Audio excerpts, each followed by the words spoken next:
Good morning बेटा। Good morning sir. Good morning, sir. Good morning, sir. Morning sir. Good morning sir. जो extra class हमने रखना था बेटा, एक बार हम मोल कंसेप्ट का ही एक्स्ट्रा स्टार्ट कर रहे हैं इस वीक पे। 12:30 जैसे वेडनेसडे को है तो कल होगा 12:30। उसमें एक दो टॉपिक इसके एक्स्ट्रा करवाए जाएंगे, जैसे मोल कंसेप्ट की कैलकुलेशन बेस्ड है तो क्लास में तो रेगुलर थ्योरी चलेगी, कुछ एक कैलकुलेशन न्यूमेरिकल हम वहां पे करेंगे। ठीक है, जैसे एक असाइनमेंट आपका दिया हुआ है, अगर कोई पेंडिंग है, बुकलेट के शायद बताए थे, उसके डाउट होंगे तो सर कल 12:30 होंगे। सर मेरी 140 तक क्लास होती है सर।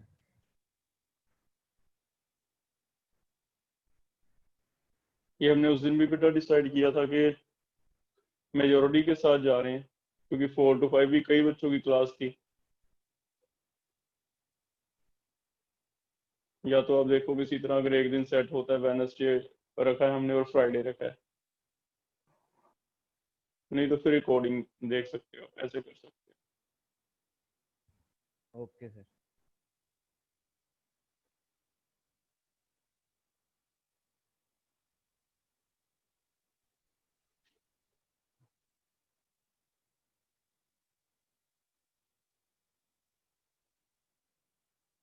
या अगले संडे रखने भी चेक करो आप, बाकी मुझे बता दो कैसे करना है। अगर कहते हो Sunday रख लो सर। संडे रख लो सर। नहीं सर, वेडनेसडे ठीक वेंसडे ठीक है। तो Wednesday, Friday जो ठीक है। जो संडे कहता है, जो संडे अगर कोई चाहता है तो ग्रुप में डाल देना संडे कौन कौन चाहता है। ठीक है, फिर जैसे तुम कहोगे मेजोरिटी के साथ हम अकॉर्डिंगली सेट कर लेंगे। आज शाम तक लेकिन कंफर्म कर देना मुझे, नहीं तो फिर कल 12:30 क्लास लगेगी हमारी वेडनेसडे को।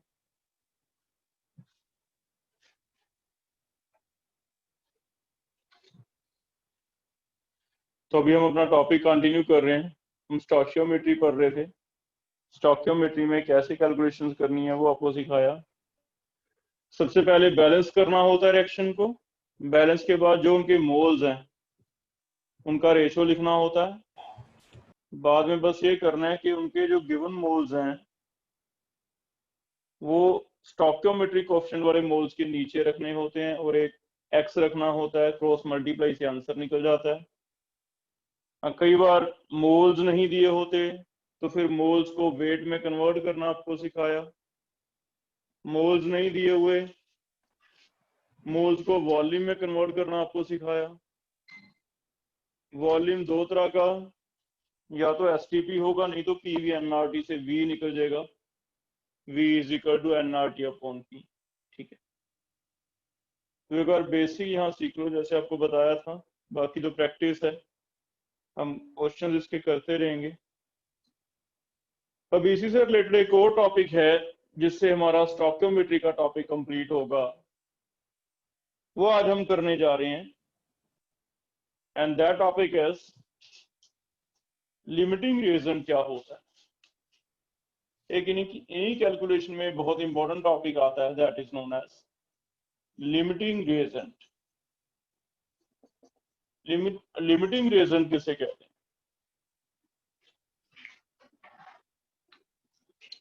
इसे ध्यान से समझना है।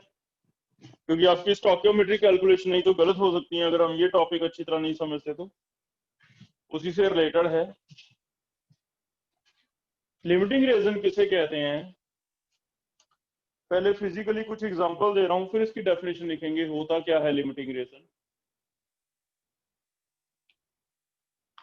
लिमिटिंग रीजन हम किसे कहते हैं? कई बार एक प्रोडक्ट बनता है दो चीजों से मिलके या तीन चीजों से मिलके, लेकिन उनमें से एक चीज की कमी हो जाए, एक चीज कम रह जाए, बाकी तो हमारे पास अवेलेबल हों, लेकिन वो एक चीज कम पड़ गई जिसकी वजह से हमारे प्रोडक्ट पूरे नहीं बन सके, जितने हम चाहते थे उतने नहीं बन सके। वो जो रिएक्टेंट कम रह गया उसे हम लिमिटिंग रीजन कहते हैं।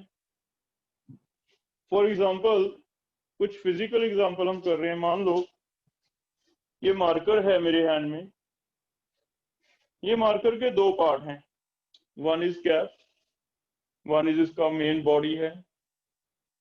तो मान लो यहाँ पे मैंने एक इंडस्ट्री लगा ली मार्कर बनाने की। उस इंडस्ट्री में मेरे दो सब यूनिट हैं। एक तो बनाता है सिर्फ एक कैप बनाने का काम है, उसने प्लास्टिक मेल्ट करके इसे बस ऐसी शेप देनी है, उसका काम इतना है। सेकेंड यूनिट में मैंने लेबर लगा रखी है, वो इसे तैयार करते हैं। उनमें से कोई ये आयरन वाला पार्ट तैयार करता है, कोई प्लास्टिक वाला पार्ट तैयार करता है, कोई इसके अंदर जो डलता है वो तैयार करता है। चलो, उनका काम है कि एक यूनिट ये बना के दें। तो पूरा मार्कर बनाने के लिए मुझे मेन बॉडी चाहिए और एक कैप चाहिए। दोनों को मिला के मार्कर बन जाएगा। जब मार्कर बन जाएगा तो ही मैं इसे मार्केट में सेल कर सकता हूँ, पहले तो नहीं कर सकता। अब मैं कितने मार्कर सेल कर सकता हूँ ये देखते हैं। एक तो मेन बॉडी बनाता है इसका, एक यूनिट मेरा इंडस्ट्री का। सेकंड यूनिट जो है वो कैप्स बनाता है, इनसे मिलके पूरा मार्कर बनता है। जो मेन बॉडी वाले बनाने वाले वर्कर्स हैं, मैंने उनको कॉल किया और पूछा अभी तुम बताओ कि एक दिन में कितने मेन बॉडी बना दोगे, टोटल तैयार कर दोगे। उन्होंने अपनी कैलकुलेशन के हिसाब से बताया कि हम मैक्सिमम से मैक्सिमम 100 इसके मेन बॉडी ये वाले सारे तैयार कर सकते हैं, सारे मिलके। तो ठीक है, अब 100 इससे पूछा, 100 है। फिर मैंने कैब वाले को फोन किया, उससे पूछा भी तुम अगर एक दिन पूरी अपनी मशीन चलाओ और सिर्फ कैब बनाने पे लगाओ पूरा दिन, तो तुम कितने कैब की प्रोडक्शन कर सकते हो? तो ये मुझे कहता जी मैं तो सिर्फ 500 बना दूंगा। अब तुम बताओ कि ये 500 कैप हैं और ये 100 मार्कर हैं, 100 मेन बॉडी हैं। मैंने मार्केट में से ऑर्डर लेना है, मैं कितने मार्कर तक सेल कर सकता हूँ? क्या मैं 100 सेल कर सकता हूँ या 500? ऑब्वियस है, ऑब्वियस है, मैं ज्यादा से ज्यादा कितने मार्कर सेल कर पाऊंगा? 100। मुझे पता है कि इन दोनों में से मेरा प्रोडक्शन जो डिसाइड कर रहा है वो ये वाला जो कम है, जो लेस अमाउंट है, वो डिसाइड कर रहा है। फिर मैंने इसे तो स्लो डाउन कर देना है, इसे कह देना भी तू ऐसे किया अगर 3-4 दिन रेस्ट कर लिया अगर हफ्ते में, क्योंकि तेरा काम तो एक ही दिन में उतना हो जाएगा जितना ये 5 दिनों में करेंगे। और मेरा मेन ध्यान इस पे आ गया, इस पे फोकस है, मैं इन पे जोर लगाता हूँ, वर्कर को कहता हूँ कि तुम अपनी प्रोडक्शन बढ़ाओ, किसी तरह तुम अपनी प्रोडक्शन बढ़ाओ, क्योंकि मुझे पता है तुम 100 से अगर 110 कर लेते हो तो मेरे मार्कर भी 110 सेल होने वाले हैं। अगर तुम 100 से 150 कर लेते हो तो मार्कर में 150 सेल करूंगा। इसकी मुझे चिंता ही नहीं है, क्योंकि ये तो एक्सेस रेजेंट है। एक्सेस की मुझे कोई चिंता नहीं है, ये तो मुझे पता है कि ये तो अवेलेबल हो ही जाएंगे, इनकी चिंता नहीं है। तो मेरा सारा फोकस के प्रोडक्ट कितने बनने हैं वो सारा सिर्फ इस रिएक्टेंट पे है जो कम अमाउंट में है। जो कम अमाउंट में है वो ये डिसाइड कर रहा है कि ओवरऑल प्रोडक्ट कितने बन सकते हैं, उसे एक नाम दिया जा रहा है, उसे हम क्या कहते हैं? Limiting reagent. और जब मैं अपने प्रोडक्ट डिसाइड करता हूं, किसी को बताता हूं भी आज मार्कर 100 बन गए या आज मार्कर 200, अगर मैं इससे बताऊंगा तो गलत बता दूंगा, फिर तो मैं 500 कह दूंगा, लेकिन 500 बनेंगे थोड़ी ना। इसका मतलब सेम वे में रिएक्शंस में होगा। मान लो methane plus oxygen carbon dioxide बनाने वाले हैं हम, आपको मीथेन भी दे दी कुछ अमाउंट, ऑक्सीजन के भी कुछ मोल बता दिए, लेकिन दोनों में से जनरली एक लिमिटिंग रेजेंट होगा और प्रोडक्ट कार्बन डाइऑक्साइड की अमाउंट जो है वो मेरे लिए ज्यादा बेटर होगा कि मैं लिमिटिंग रेजेंट से बताऊं। पहले मैं पता करूं कि मीथेन कम रहेगा या ऑक्सीजन कम रहेगा, उनमें से अगर मैं प्रोडक्ट बताऊंगा कि हाँ इतने प्रोडक्ट बनेंगे तब तो मैं सही बताऊंगा। अगर मैं इस पे ध्यान ही नहीं दे रहा, मैंने वैसे ही मीथेन से प्रोडक्ट बता दिए या ऑक्सीजन से निकाल के बता दिए, तो हो सकता है मेरा आंसर गलत हो जाए, क्योंकि एक चीज कम है और हमें वो पता ही नहीं। इसका मतलब ये तब प्रॉब्लम आएगी जब सब्सटेंस हमारे पास दोनों दिए हैं, ये भी कुछ दिया है ये भी कुछ दिया है, और हम मार्कर देख रहे हैं कि कितने बने। जब दोनों रिएक्टेंट दिए होंगे तो पहले मैं किसी भी एक से आंसर नहीं निकाल सकता, मेरे पास चॉइस नहीं है। पहले मुझे डिसाइड करना पड़ेगा कि which one is limiting Regent, कौन सा लिमिटिंग रेजेंट है, और वो कैसे डिसाइड करना है, हमें कैसे पता चलेगा लिमिटिंग रेजेंट, वो हमने सीखना है। फिर वही स्टोइकियोमेट्री के रूल सेम रहेंगे, बस इतना चेंज होगा कि पहले आपको फाइंड आउट करना पड़ेगा कि लिमिटिंग रेजेंट कौन सा है। एक लिमिटिंग रेजेंट होगा, बाकी जितने भी हैं वो सारे एक्सेस रेजेंट, ईआर भी कह सकते हो आप। हमें प्रोडक्ट जो बनाने हैं वो पूछेगा कि कितना वॉल्यूम बना या कितना मास बना या कितना ये बना प्रोडक्ट का, वो हम लिमिटिंग रेजेंट से फॉर्मूला लगाएंगे, याद रखो, फिर ही हमारा सही आएगा, है ना। जैसे मान लो यहाँ अगर मैं मेन बॉडी की जगह कैप से देखता रहता, फिर तो मैं बताता कि 500 मार्कर बनेंगे, फिर तो गलत हो जाता।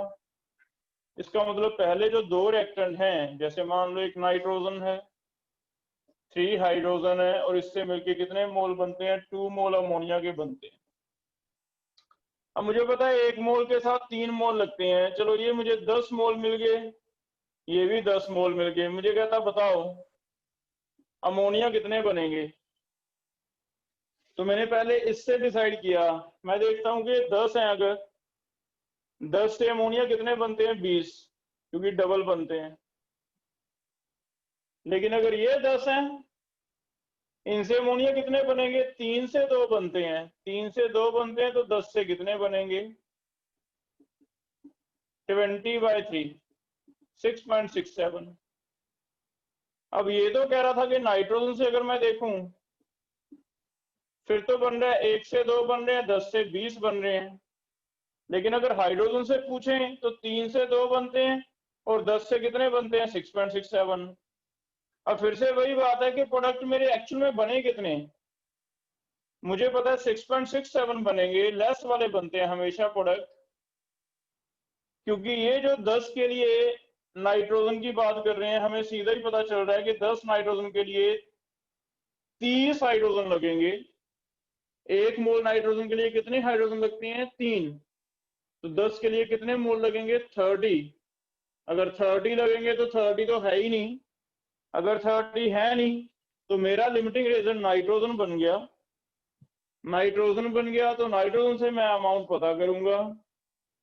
तो ऐसे रिएक्शंस में भी यही प्रॉब्लम आएगी कि दोनों दे दिए नाइट्रोजन। ये मैंने बस सिर्फ आपको इतना समझाया कि हम रिएक्शन में यूज कैसे करेंगे। आगे हम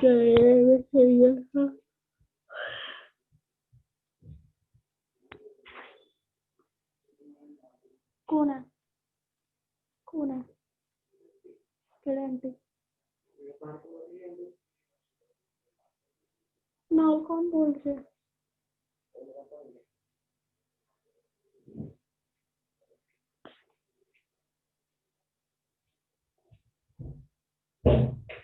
चुप कर, मैं एक बर्फी दे दे।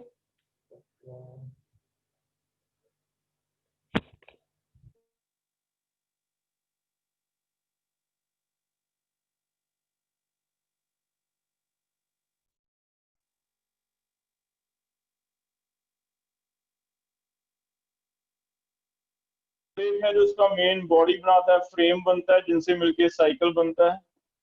अब हमें पता है कि 2 टायर कम से कम लगेंगे, एक फ्रेम लगेगा, 2 टायर और एक फ्रेम मिलके क्या बनेगा, एक साइकिल बनेगा। है ना। 2 टायर ही लगते हैं साइकिल के, 3 तो नहीं लगते। अगर 2 टायर लगेंगे, एक फ्रेम, तब जाके एक साइकिल बनता है। लेकिन ये जो बंदा है इसने भी 2 अलग अलग सब यूनिट लगा रखे हैं, और दोनों सब यूनिट में प्रोडक्शन चल रही है टायर्स की और फ्रेम्स की। और प्रोडक्शन ये है कि टायर वाले का काम थोड़ा इजी है, वो तो मान लो 100 टायर्स बना देता है डेली, 100 टायर्स डेली। लेकिन फ्रेम पूरे का पूरा आयरन का बनाना है, उसमें बहुत सारी चीजें हैं, उसका काम बहुत स्लो है, और वो डेली के 10 फ्रेम वो कहता मैं बना सकता हूँ, इससे ज्यादा नहीं बना सकता। अब फिर से वही बात है कि मैंने देखना है कि मैं साइकिल कितने बनेंगे, कितने का ऑर्डर लूं, 100 का लूं या 10 का लूं। 10 10 10 ऑब्वियस है कि साइकिल कितने बनेंगे, 10 बनेंगे। कैसे? क्योंकि 10 फ्रेम अगर हैं तो इसके लिए कम से कम 20 टायर चाहिए, और टायर तो मेरे पास एक्सेस है। 10 फ्रेम पे 20 टायर्स लग के मेरे 10 साइकिल तैयार हो जाएंगे। लेकिन अगर मैं टायर की बात सुनता तो 100 टायर के लिए फ्रेम मुझे 50 लगते, तब जाके 50 साइकिल तैयार होते, क्योंकि 2 टायर के लिए 1 फ्रेम चाहिए, तो 100 टायर के लिए 50 फ्रेम लगने थे। मेरी बात समझ रहे हो? 2 के लिए 1, 100 के लिए 50, 50 तो है ही नहीं है कितने, 10। अगर 50 फ्रेम्स हमें मिल जाते फिर तो हम 50 साइकिल बनाते। इसका मतलब फिर से लिमिटिंग रीजन मुझे लग रहा है फ्रेम है, दिस इज लिमिटिंग रीजन। और ये वाले को क्या कहेंगे? This is known as Excess excess reagent. Reagent. reagent तो एक और चीज मैं तुम्हें बता रहा हूं, इसमें हमें कैसे पता चला। अगर मैं ऐसे करके देखूं कि मैंने पहले 100 टायर से पता किया कि साइकिल कितने बनते हैं, साइकिल प्रोड्यूस फ्रॉम टायर्स, तो मैंने अपनी स्टोइकियोमेट्री लगाई, मैं कहता हूं 2 से 1 बनता है, 2 टायर्स गिव 1 साइकिल। तो 100 से कितना बनेगा, तो मैंने 100 से निकाला, 100 से इसका मतलब 1 से 1/2, और 100 से इंटू 100, मुझे लगता है 50 साइकिल्स बनने चाहिए। लेकिन अभी आंसर नहीं दिया मैंने, मैं लिमिटिंग रीजन ढूंढना चाह रहा हूं। फिर मैंने फ्रेम से कैलकुलेशन की, मुझे लगता है कि यहां से स्टोइकियोमेट्री एक तरह के मोल्स ही हैं, जैसे रिएक्शन में होते हैं वैसे कोफिशिएंट है आपके। 1 फ्रेम से 1 साइकिल बनता है, तो साइकिल्स फ्रॉम फ्रेम्स अगर देखें तो मैं कह रहा हूं कि 1 फ्रेम से कितने साइकिल बनते हैं, 1। लेकिन 10 से कितने बने, 10 फ्रेम से कितने बने, 10। और हमें पहले पता चल गया कि इनमें लिमिटिंग रीजन कौन सा था, वो तो पहले ही आपने बता दिया। अगर लिमिटिंग रीजन फ्रेम था वो पहले हमें पता है, तो इनमें से मुझे पता है ये फ्रेम जो है लिमिटिंग रीजन है। तो मैं ऐसे एक आइडिया लगा सकता हूँ, अपना माइंड सेट कर सकता हूँ, एक फॉर्मूला बना लेते हैं कि हमने टायर से भी साइकिल बना के देखने हैं, फ्रेम से भी साइकिल बना के देखने हैं।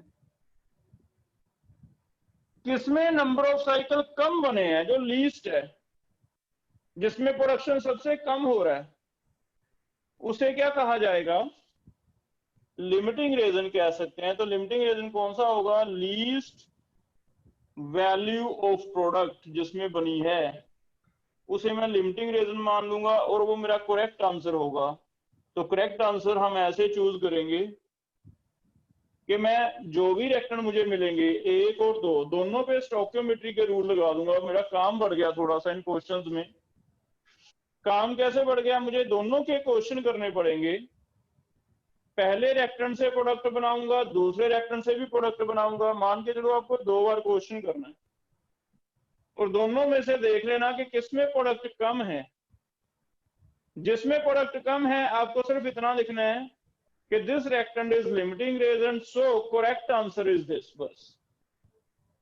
तो इसमें अगर आपको साइकिल वैसे समझ आ गया था 10 फ्रेम, अगर इसमें किसी को प्रॉब्लम नहीं है, तो अब ये ट्रिक बनाने वाले हैं हम। ट्रिक क्या होगा कि आगे वालों में ये चीज कॉम्प्लिकेट होती जाएगी, हो जाए कोई बात नहीं, हमें ऐसे सभी से प्रोडक्ट बना के देखने हैं और किससे प्रोडक्ट सबसे कम बनते हैं, किससे प्रोडक्ट सबसे कम बनते हैं हम आंसर उसे लिखेंगे, या फिर मल्टीपल चॉइस में जो 4 चॉइसेस हमें दी जाएंगी उनमें से हो सकता है कि बीच में 2 आंसर सही दिए हों लेकिन हमने दोनों नहीं लिखने, हमने जो लीस्ट वाली हमारी वैल्यू है, कम वाली है, उसे लिख देना है कि वो हमारा क्या है, आंसर।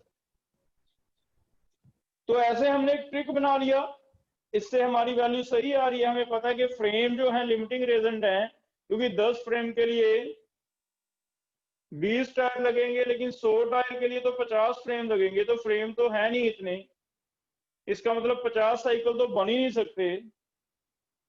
अगर 10 फ्रेम से 10 साइकिल है वो लिमिटिंग रेजल्ट है, तो हमने एक ट्रिक ऐसे बनाया कि अब सीधा आपको पता चले ना चले, सीधा ऐसे कि जरूर कर लो कि पहले पहला रेक्टेंट है उससे प्रोडक्ट देख लो कितने बने स्टोइकियोमेट्री से, दूसरा है उससे प्रोडक्ट देख लो कितने बने स्टोइकियोमेट्री से, दोनों में से जो भी कम आंसर आता है उसे तुम्हें बस इतना लिखना है भी ये लिमिटिंग रीजन था, इसलिए हमारा जो करेक्ट प्रोडक्ट बनेगा वो इसके अकॉर्डिंगली ही बनेगा। क्या इतनी बात फॉलो कर रहे हो बेटा? Yes sir. इसमें कोई डाउट है? Yes, sir. तो हम लिमिटिंग रीजन ऐसे ढूंढेंगे कि जो भी हमारा प्रोडक्ट कम बनाएगा, मान के चलो वो आपका लिमिटिंग, ये ट्रिक हो गया है ना याद करने का, तो वो हमारा लिमिटिंग रीजन होगा, बाकी सारे क्या होंगे, एक्सेस रीजन। तो अब इसी चीज को हम रिएक्शंस पे करके देखते हैं। पहले अगर लिमिटिंग रीजन का डेफिनेशन में लिखूं तो डेफिनेशन ये बन गया, that reactant which produce least amount of product is known as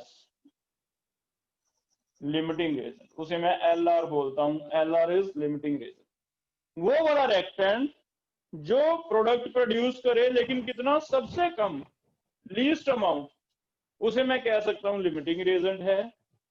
हाँ ये अलग बात है कि this is in less amount, this is in less amount, so is completely used during the reaction। हाँ इसके बारे में ये हम श्योर है कि जब रिएक्शन होएगी पूरी तरह कंज्यूम हो जाएगा, यूज्ड कह लो या कंज्यूम्ड कह लो, बचेगा नहीं एक्स्ट्रा। जबकि एक्सेस रेजेंट आपने देखा वो एक्स्ट्रा बचे आता था, उसमें सारा यूज नहीं होता था। जैसे इसमें 100 टायर थे, 100 टायर में से 10 फ्रेम पे लगे 20 टायर, 20 टायर लगे तो हमारे पास तो 100 टायर्स थे, तो सारे के सारे यूज ही नहीं हुए, 80 बच गए। 80 बच गए तो उसमें लिमिटिंग नहीं कह रहा, उसे मैं एक्सेस कह रहा। लेकिन अगर फ्रेम की बात करूं तो 10 के 10 यूज हो गए, सारे के सारे कंज्यूम हो गए। अगर सारे के सारे कंज्यूम हो गए तो मैं कहता हूं ये मेरा लिमिटिंग रीजन है।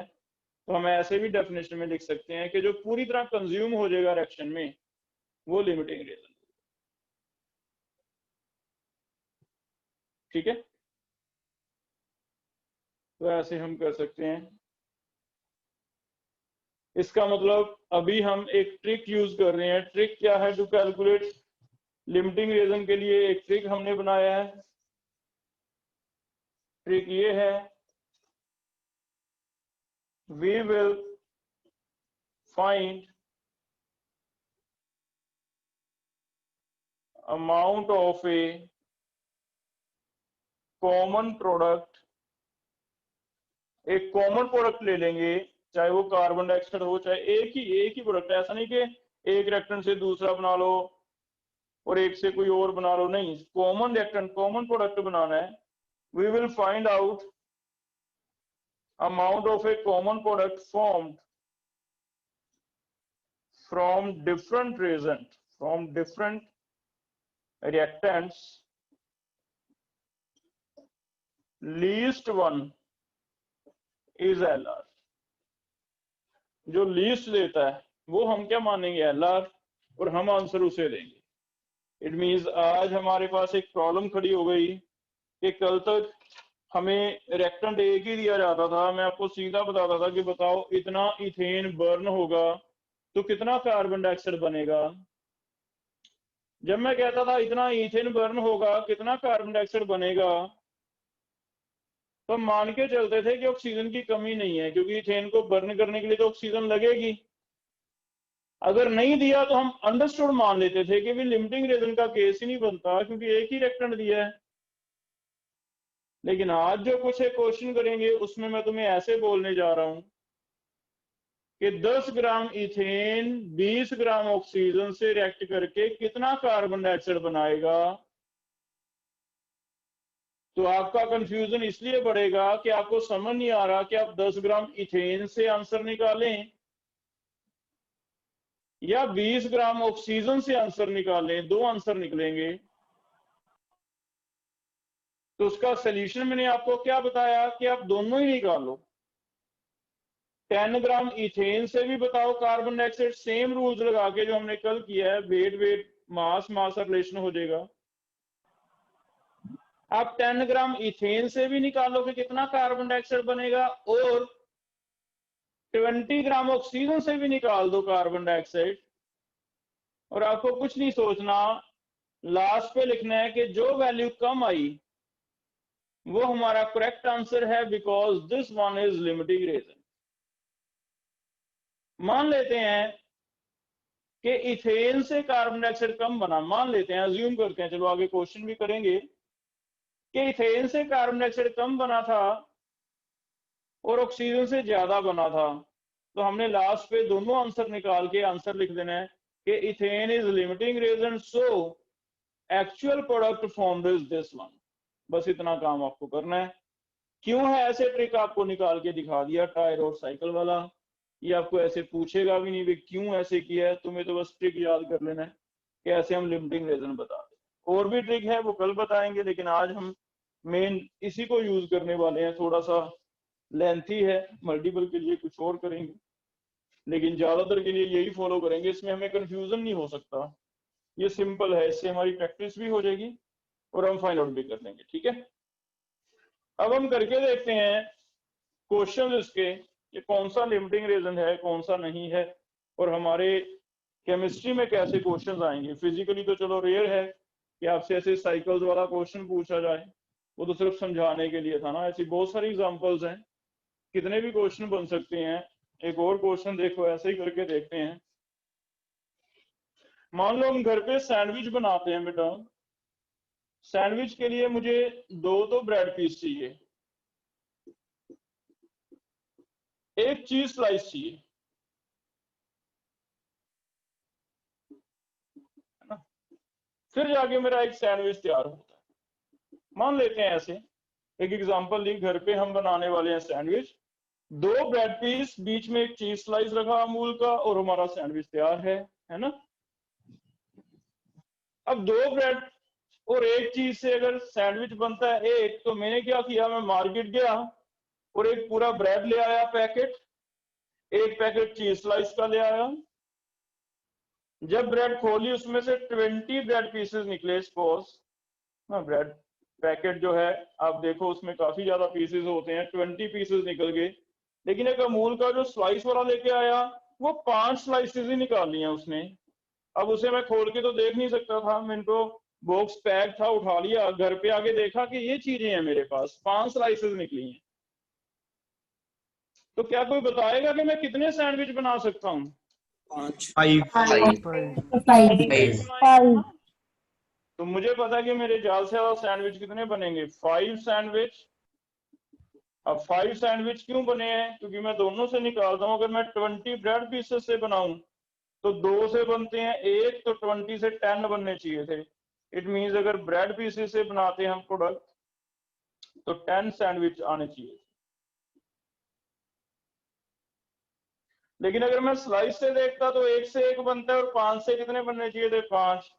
इसका मतलब अगर चीज स्लाइस से देखता तो मेरा प्रोडक्शन जो है 5 आना चाहिए था, और मुझे पता है कि एक्चुअल में बनते कितने हैं 5, तो मैं कहूंगा अभी ये सही है ये गलत है। सिर्फ आपको इतना लिखना है कि दिस इज लिमिटिंग रीजन, वो समझ जाएगा, है ना। दोनों आंसर नहीं दे देने, दोनों आंसर निकाल लो, निकाल के एक सही कर दो लिमिटिंग रीजन, बाकी क्रॉस कर दो, लिखना है वहां लिख दो कि ये ई आर है, ई आर का मतलब एक्सेस रीजन, ये एक्सेस में है। ठीक है, तो हमने फिजिकली एग्जांपल लिए हैं, इससे हमने मोल में अप्लाई कर लिया।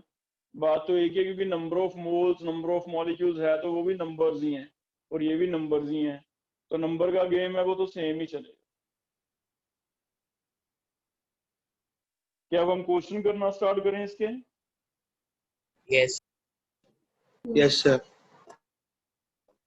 बस हमारे क्वेश्चन में ये है कि नंबर ऑफ मोल दिए जाए, जरूरी नहीं है, वो तो बहुत इजी हो जाएगा अगर मोल दिए हों।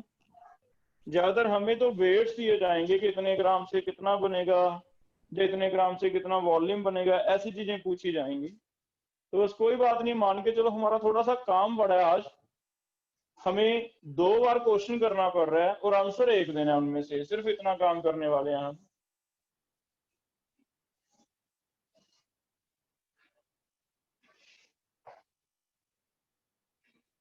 मान लो हमारे पास है 16 ग्राम मीथेन is mixed with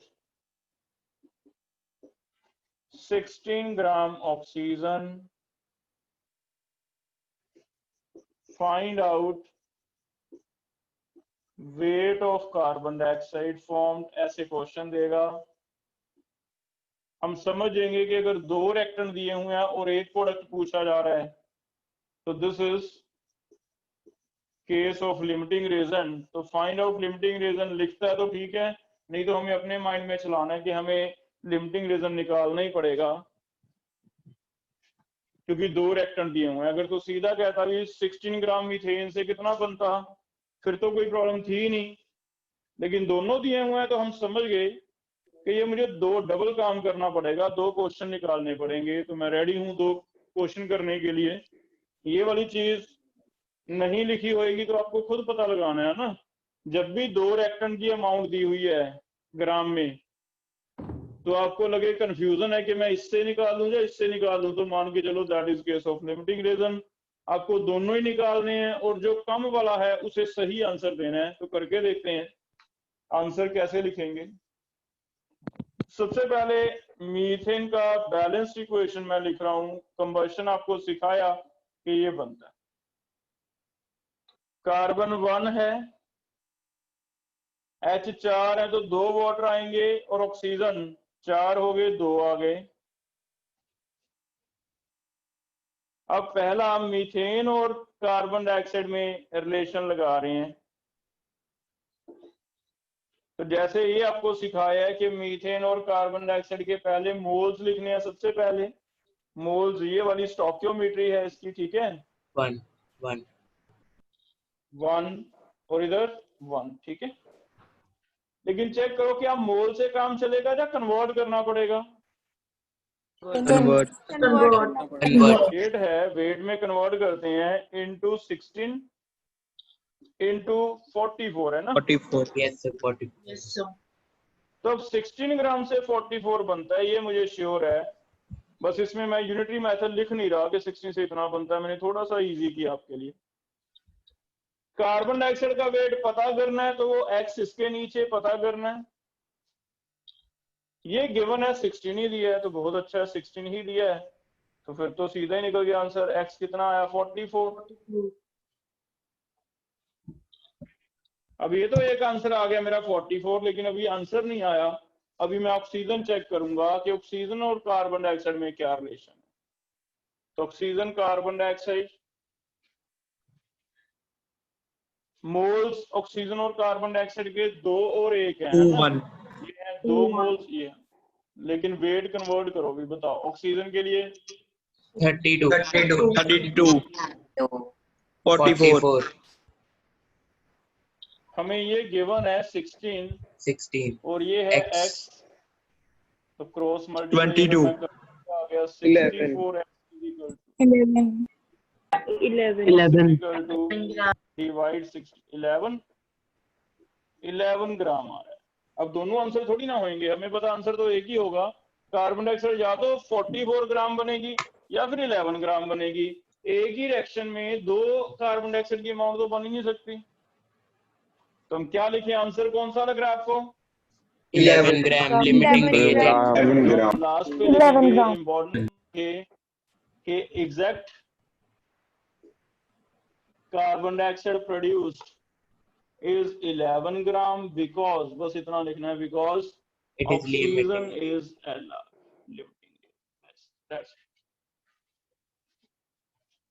ठीक है, तो ऐसे हम लिमिटिंग रीजन के क्वेश्चन करने वाले हैं बेटा।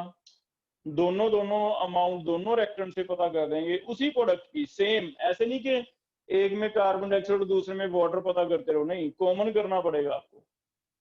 या तो दोनों में कार्बन डाइऑक्साइड या दोनों में वाटर, तभी हम कंपेयर कर सकते हैं। तो अब ऐसे लिख लो इसे, इसमें कोई डाउट पूछना पूछ लो, बाकी सारी चीजें सेम है। ये कन्वर्ट करना सेम है, वॉल्यूम है तो वॉल्यूम में कन्वर्ट करना, वो सारी चीजों में कोई फर्क नहीं है। आपको सिर्फ इतना करना पड़ा कि क्वेश्चन 2 करने पड़े और आंसर 1 देना पड़ा। जो लेस अमाउंट है उसे आंसर देना है, और उसमें अगर कभी पूछे लिमिटिंग रीजन कौन सा था तो हम ऐसे बता भी दें।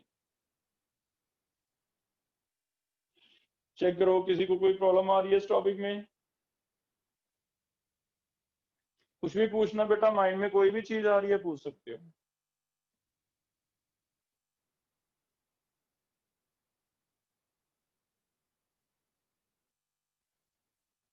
तो इसे नोट करो, और मैं आपको ऐसा ही प्रॉब्लम एक और देने जा रहा हूं, आपको मुझे आंसर बताना होगा।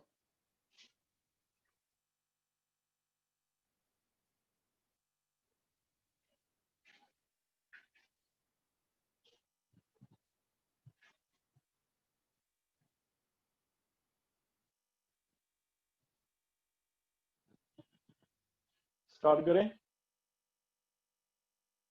Yes, sir.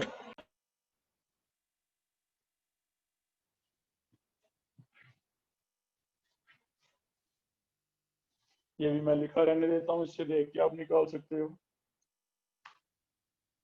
ये बहुत इंपॉर्टेंट इक्वेशन है। नाइट्रोजन हाइड्रोजन से रिएक्ट करके बनाता है अमोनिया। कभी लिखा हो आयरन तो ये कैटलिस्ट है, इसका कोई रोल नहीं है, इसे हम कुछ कहीं यूज नहीं करेंगे स्टोइकियोमेट्री में। कैटलिस्ट जितना अमाउंट डाला जितने ग्राम उतने ग्राम ही मिल जाता है हमें, है ना, उसी को कैटलिस्ट कहते हैं। तो ये तो चेंज ही नहीं होगा। अब तुम्हें लिमिटिंग रीजन का क्वेश्चन कैसे दिया जा रहा है, तुम्हें कहता है 14 gram nitrogen is mixed with 6 gram hydrogen to form ammonia. Find out ammonia in grams. और लिमिटिंग रीजन तो आपको पता करना ही पड़ेगा।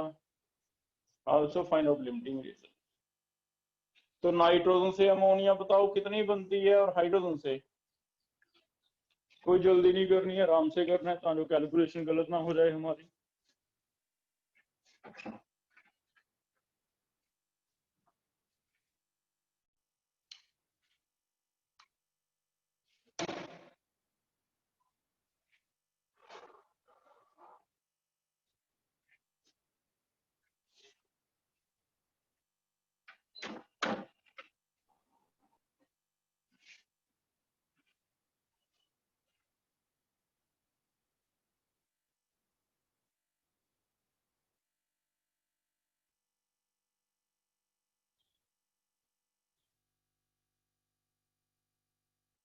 ठीक है बेटा, नाइट्रोजन लिमिटिंग आ रहा है, good.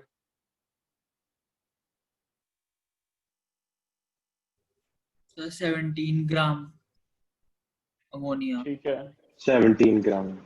Yes, sir. 17 gram. Yes, sir. 17 gram. 17 ग्राम।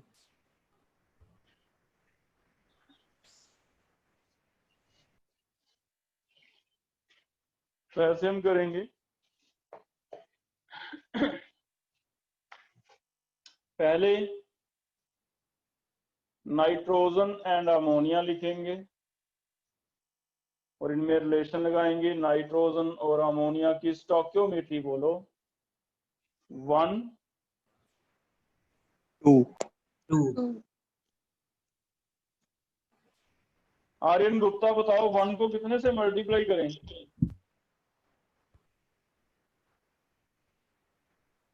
नाइट्रोजन का वेट कितना बनेगा बेटा? वैभव कितने से मल्टीप्लाई करें?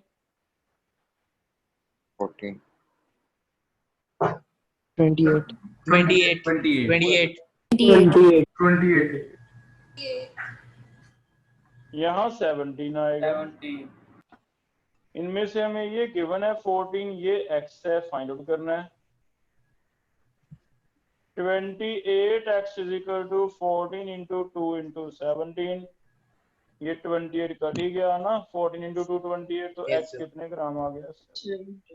लेकिन ये मेरा आंसर नहीं आया। अभी मैं सेकंड केस ले रहा हूँ। सेकंड केस है मेरा, इसे फर्स्ट केस बना देना आपने। Hydrogen and ammonia.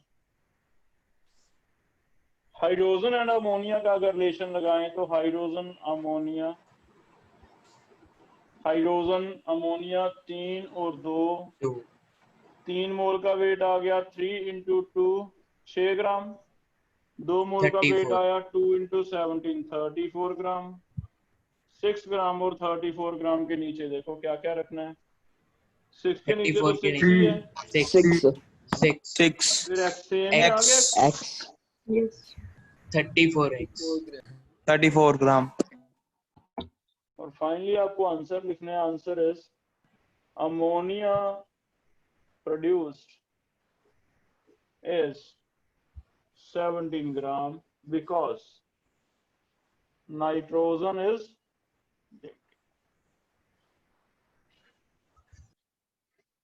ठीक है, तो हम ऐसे पता करेंगे कि नाइट्रोजन इसमें लिमिटिंग रीजन। आगे फर्दर तो मैं ऐसे कहता कि इस रिएक्शन में ज्यादा अमोनिया कैसे बनेगी। पहला आंसर आता बाय एडिंग मोर हाइड्रोजन, या दूसरा आंसर होता by adding more nitrogen. By adding more By nitrogen. more जो कम nitrogen है वो ज्यादा ऐड करो, है ना। तो फिर हमें ऐसे ही पता है कि जिसको केमिस्ट्री नहीं आती वो हाइड्रोजन ही ऐड करे जा रहा है कि चलो अमोनिया ज्यादा बन जाएगा, वो तो और नुकसान करे जा रहा है। जिसको ये चीज आती है उसने कॉपी पे निकाल के देखा कि लिमिटिंग रीजन तो नाइट्रोजन है, तो उसने नाइट्रोजन और ऐड करनी है ताकि जो वेस्टेज भी ना जाए और अमोनिया और ज्यादा बने, है ना। तो ऐसे हम प्रैक्टिकली इंडस्ट्री में इसकी एप्लीकेशन लेते हैं, हमें चीजों में हेल्प मिलती है करने में ऐसे। तो limiting reagent nitrogen, excess reagent is hydrogen. Check करो कोई डाउट है इसमें? no sir ये लिख लिया बेटा, क्लीन कर दें। अब देखो इसी में एक चीज और है, ज्यादा से ज्यादा क्या करेगा। मान लो तुम्हें ऐसे पूछता कि भी इसी में क्वेश्चन में ऐड कर रहा हूं कि हमें अब पता चल गया कि हाइड्रोजन एक्सेस है, वो कहता है ये भी बताओ also find out amount of excess reagent left after reaction. 17 gram. 17 gram excess reagent है कौन सा? 3 ग्राम 34 रेजेंट कौन सा है? हाइड्रोजन। हाइड्रोजन। तो हाइड्रोजन हमने ऐड कितना किया अभी? हमने एडेड है 6 ग्राम ऐड किया था। हमें पता है कुछ ना कुछ बचा है, और कुछ ना कुछ बचा है कैसे पता चलेगा? अगर तुम ये पता कर लो कि हाइड्रोजन कंज्यूम कितना हुआ है, इसे x मान लेते हैं। अगर ये पता चल जाए कंज्यूम कितना है, तो ऐड 6 किया था इतना, रिएक्ट कर गया, बचा कितना माइनस करके आ जाएगा। तो लेफ्ट ऐसे आ जाएगा 6 माइनस x आपको निकालना है। इसमें चेक करो कोई डाउट है? no तो sir 6 ग्राम हमने ऐड किया था, 6 में से कुछ अमाउंट इसका रिएक्ट कर गया। अगर मुझे पता चल जाए कितना अमाउंट रिएक्ट कर गया, तो बाकी मैं माइनस कर लूंगा और लेफ्ट आ जाएगा। अब कैसे पता चलेगा? ध्यान से देख लो। अगर मैं ये पता कर लूं कि नाइट्रोजन तो पता है 14 ग्राम रिएक्ट कर गया, अगर मैं ये पता लगा लूं कि 14 ग्राम जो नाइट्रोजन है उसके साथ हाइड्रोजन कितना रिएक्ट किया होगा, तो मैं ऐसे पता लगा सकता हूं कि नाइट्रोजन रिएक्टेंट रिएक्टेंट में रिलेशन लेना है, नाइट्रोजन एंड हाइड्रोजन में स्टोइकियोमेट्री लगानी है। ये चीज ध्यान से समझना, कंफ्यूज करती है कई बार कि हमें ये पता करना है कि जो बचा है, चलो वो बचा कितना है, तुम कहते हो एक्सेस रेजेंट है, तो हाइड्रोजन बचा कितना है, पहले मैं पता लगाता हूँ कि रिएक्ट कितना किया है, ये 1 ये 3,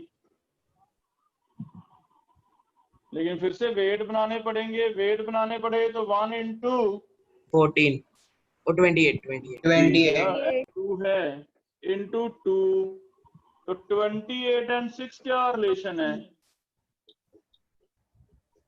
अगर 28 के साथ 6 ग्राम रिएक्ट करेगा तो हमारे पास तो 14 ग्राम है नाइट्रोजन, इससे कितना रिएक्ट किया होगा हम निकाल लेंगे, ये आंसर आ जाएगा 28x is equal to 6 into 14 या फिर x is equal to 6 into 14 by 28, 3 ग्राम आ गया।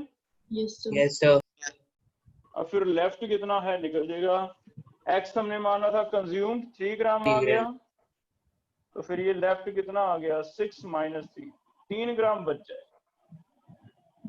इट मींस अगर आपको ये कि भी बताओ वेसल के अंदर पूरा रिएक्शन होने के बाद क्या कुछ है, तो हम कहेंगे नाइट्रोजन 0 है, हाइड्रोजन 3 ग्राम है, अमोनिया चेक करना कितने ग्राम बना था हमारा 17। 17 हम फाइनली ये भी आंसर आ सकता है मल्टीपल में कि क्या क्या कंपोजिशन क्या है, तो हम कहेंगे कंपोजिशन में सिर्फ अमोनिया नहीं है, वेसल के अंदर थोड़ा हाइड्रोजन भी बचा है, तो there are hydrogen and ammonia both, hydrogen remained है 3 ग्राम एंड अमोनिया फॉर्म्ड है 17 ग्राम, नाइट्रोजन 0 हो गया, तो लिमिटिंग रीजन 0 हो जाता है हमेशा, एक्सेस वाला कुछ ना कुछ बचता हो जाएगा बेटा। एक्सक्यूज मी सर, और कुछ पूछना सर हम यहाँ पे law of conservation of mass लगा के हाइड्रोजन का वेट निकालते हैं, उससे सौखा आ जाएगा।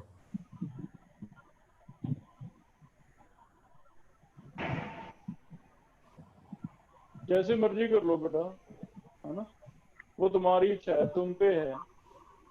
Okay sir. मैंने एक बार तुम्हें स्टोइकियोमेट्री सिखानी है, बाद में तुम्हें अपने आप ही ट्रिक्स आते जाएंगे, तुम्हें लिखने की जरूरत ही नहीं पड़ेगी, है ना। अगर तुम मुझे कहता मैं तो तुम्हें वैसे ही बता देता देख के कि इतना बचेगा इतना बनेगा, है ना, मुझे तो लिखने की जरूरत ही नहीं थी। तो वो तुम पे है, जितना तुम प्रैक्टिस कर लोगे परफेक्ट हो जाओगे, कोई इशू नहीं। अगर हमें 17 ग्राम अमोनिया मिली, 14 ग्राम नाइट्रोजन लगा, तो ये कह रहा भी सीधा ही था कि 14 ग्राम नाइट्रोजन है, 17 ग्राम अमोनिया बनी है, तो 3 ग्राम क्या लगा है हाइड्रोजन, ठीक है। इसकी बात अगर 3 ग्राम हाइड्रोजन लगा है तो 3 ग्राम बचा है ना, यही कह रहे हो प्रणय? Yes sir. हाँ, तुम ऐसे भी कर सकते हो बेटा, ठीक है, कोई इशू नहीं, लेकिन मैं तुम्हें अकॉर्डिंग टू क्वेश्चन ही करवाऊंगा, क्योंकि कभी वॉल्यूम आएंगे, कभी ये आएगा, है ना। अब इसमें अमोनिया का वॉल्यूम भी दिया जा सकता था, वो सारी चीजें सेम है जो स्टोइकियोमेट्री में पड़ी हैं, उनमें कोई फर्क नहीं।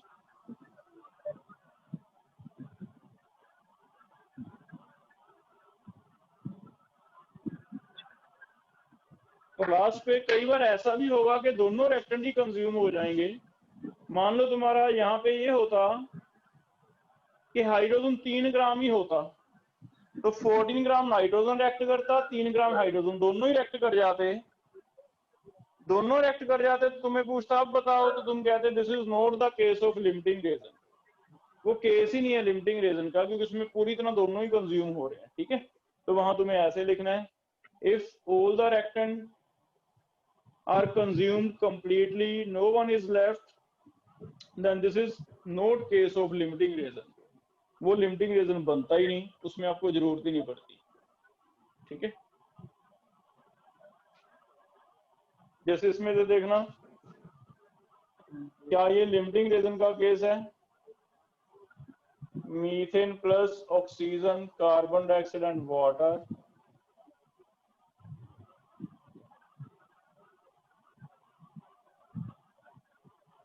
हमें कह रहा है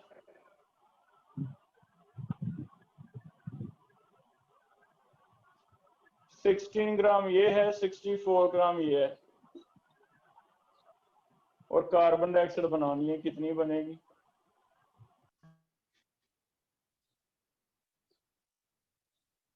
तो पहले फर्स्ट केस, मीथेन से कार्बन डाइऑक्साइड बनाई, 1 से 1 मोल्स हैं, लेकिन मोल को कन्वर्ट करना है वेट में, तो 16 से 44 आ ही गया ना, एक्स निकालने की जरूरत ही नहीं है, हम कहेंगे कार्बन डाइऑक्साइड कितनी बन रही है, 44। 16 ही गिवन था, 16 से 44 आ ही रही है। Second case, oxygen and carbon dioxide moles हैं 2 और 1,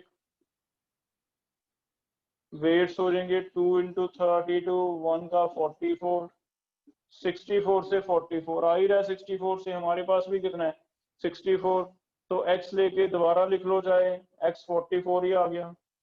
अब दोनों से सेम आ रहा है, अगर सेम आ रहा है तो तुम लिखोगे भी this is not case of limiting reagent. कई बार ऐसे भी होता है, no one is limiting reagent, no one is excess reagent, both the reactants are completely consumed.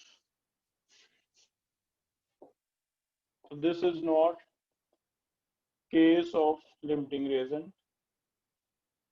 Both reactants are completely consumed. दोनों के दोनों पूरी तरह कंज्यूम हो रहे हैं, तो ऐसे